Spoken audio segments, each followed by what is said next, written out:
Hey, what's up, guys? So we're here at the Off-Road Expo. Like I said earlier, there's about 2 to 3 people that I idolize and aspire to be like in business with my business. One of those is Rob with RJ Fab, and then the other guy is Morgan Clarke with MCD1. The dude is a genius with stuff. He's absolute, like, what I could consider an artist, but with fabrication. So, Morgan, thank you for taking the time and talking with us. We're just going to do a couple questions with you. How'd you start? What got you into starting this in the off-road? And just basically, how long did it take you to get to where you're at now? How long do you want this to go? As long as you want to give us. Okay, because my answers are always long. So I can try to tighten them up, but... No, you do whatever you're comfortable with. 40 years old now, 15, 16, riding dirt bikes, racing District 37. So D37 races out in like Johnson Valley, Lucerne. The first pre-runner I saw was a little Ranger marking the course. Whenever they were marking the course, I was out there earlier and I see this thing and it's got like proportions on it. It's got big tires, big fender openings. I didn't know what it was. It turned out it was Scott Hyatt from Laverne, the same city I was growing up in, and it was his pre-runner. That's what changed me first. That led into everything. And then the boost was building my own truck, Beth. I worked a structural steel job, structural architectural. Kind of a burnout job, felt replaceable, felt like I had more in me, and I needed an outlet, and that was what I did. I worked 410s, and then I worked on this truck on the weekends, and I worked Friday, Saturday, Sunday, 14-hour days, 16-hour days, everything I had. It did a lot of programming because the same time I found out my mom was diagnosed with cancer, and I didn't and so then boom, I'm like, work on the truck, you know. Found out we were having Logan, our 12-year-old, and it let me get through stress at the same time where I was putting my passion into something, and I wasn't stressed out by working for someone doing it. I was able to I say I had creative diarrhea, where I just let all this shit out that I had inside, you know, and I built it all into the truck. And that gave me a skill set and some foundation of how to build something. And then it gave me like a portfolio piece that kind of put me into a place where I could get a job from it. And that's what, definitely a warbird. That's what got me going. I worked at Raceco and H&M, I worked at Ryan's, and that's really where everything started, as I built my own car. Then, so what led you to wanting to quit all that stuff, like just dead-end jobs you were saying kind of thing? What decided, like, what was the day you're like, I'm gonna do it myself, all myself, and open up my shop? My mom used to say, crisis is change trying to take place. I got fired. So I was at a shop where I was already programmed. There was shit that happened where I'm like, dude, I am never working for someone ever again. Whatever it takes, I don't have the means, I don't have good credit, I don't have any money, I don't blah, blah, blah, but I'm not working for someone again. Whenever this ends, I'm not working for someone again.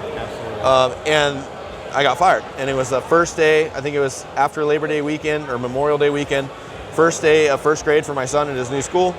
I was living at this rental house, and my family finally came over. I moved them in, go back to work on a Tuesday, and hey man, no hard feelings, gotta let you go. And I was filled with rage and resentment and pain and all this stuff, but I knew like in the back of my head, I'm like, all right, now's the time. I'm not doing this. And I had a lot of phone calls from guys in the industry, big companies and fab shops, offered me jobs. And Evan Weller was the one that's like, hey man, you don't need to work for me, but you can come up and bring jobs up here and start figuring that out if you want.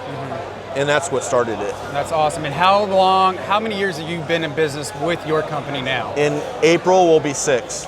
That is awesome, just to see the level from that's a very short amount of time.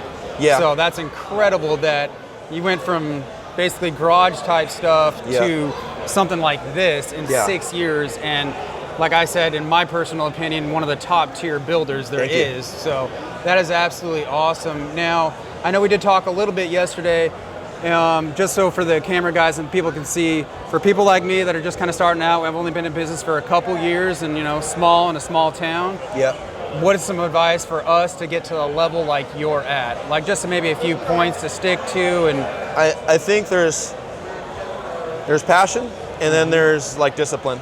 You know, passion and motivation are a shelf item that can go away. Absolutely. If there was direction that I feel like I've really learned the hard way, I learn everything the hard way. If there was big direction, it would be business. Yep. Take a business class, study business.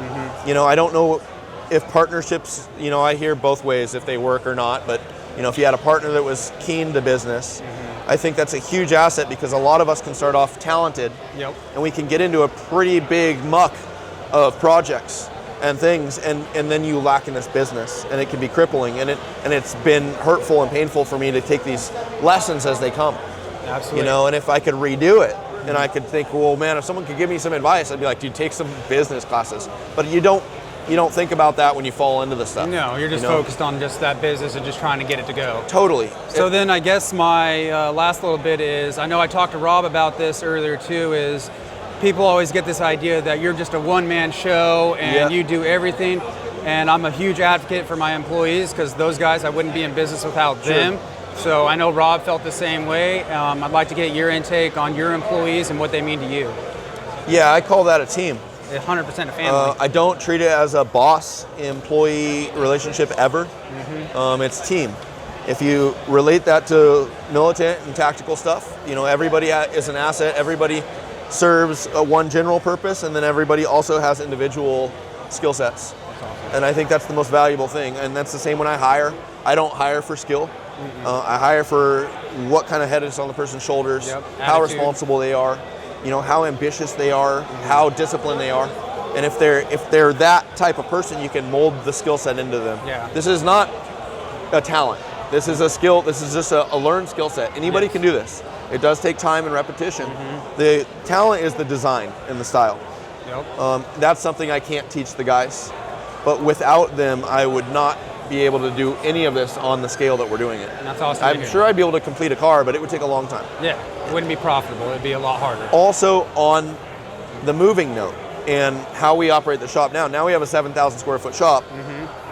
My guys busted their ass to move. I mean, we're talking trailers and loading, and there was, you know, I was just a percentage of that.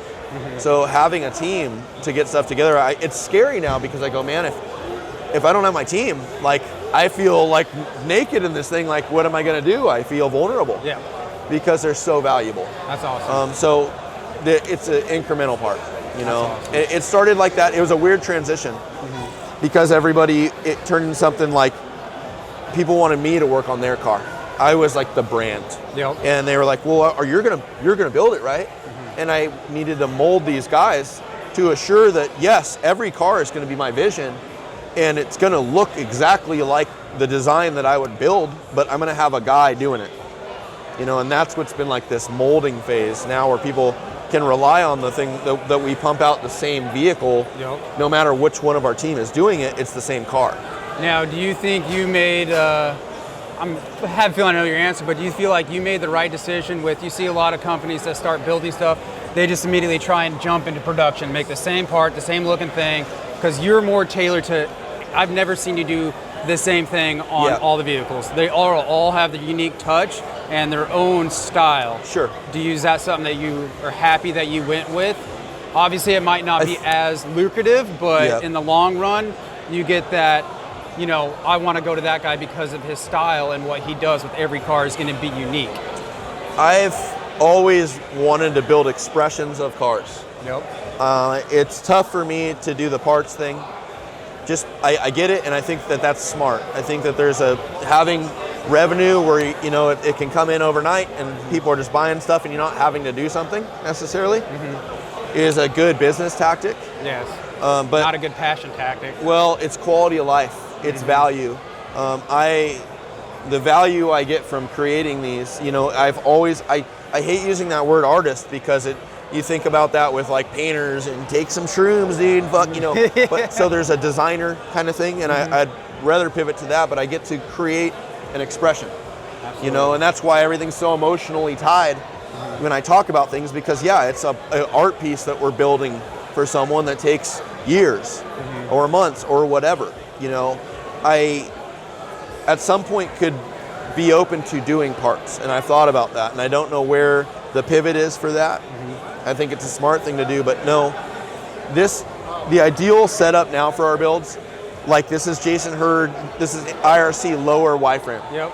I want to count on a guy that's been doing something for decades, Yep. that specializes in the highest level of geometry and Get suspension. you the ultimate product in the end. Because then we bank on that and we know it's just like putting that motor in here. Yep. You're getting a product that you can depend on, and then we do what we do.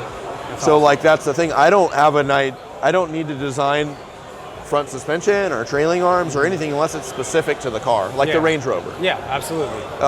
So this is where we'll be. My idea is just I want to keep building examples of every car. Absolutely. Whether that's a road car, a rally car, anything. Yep. I like to take whatever I see and then go, this is the ultimate premium option of that car. That's awesome. Morgan, I wanted to say one thing, like, for somebody that's like me, I've watched your videos, probably fell asleep to them, got 100 times, just like Rob, and it's really awesome to see somebody that you idolize and they're actually a really down-to-earth person, because you don't get that with a lot of people. You took the time out of this busy day here with hundreds of people to talk to me, so I'm sure all the people out there really appreciate that. You're an absolutely rad dude, so I appreciate it, man. Thank you. And I look forward to talking to you again, and you guys, if you haven't already, and you'd be absolutely dumbfounded if you haven't, is you have to check out Morgan's stuff. Check out his YouTube. He has the most awesome stuff. He talks very thoroughly about everything on it. He has really good ideas. So if you're in the upcoming Fabber, look at his stuff. You can get ideas. He shows his work. He's not hiding anything. He'll tell you. He's a really rad guy. So make sure to give him a follow. Keep positive attitudes, because this is a super rad dude. So thank you, love guys. to see that. See you guys. Cool. Thank you, man. Really appreciate it.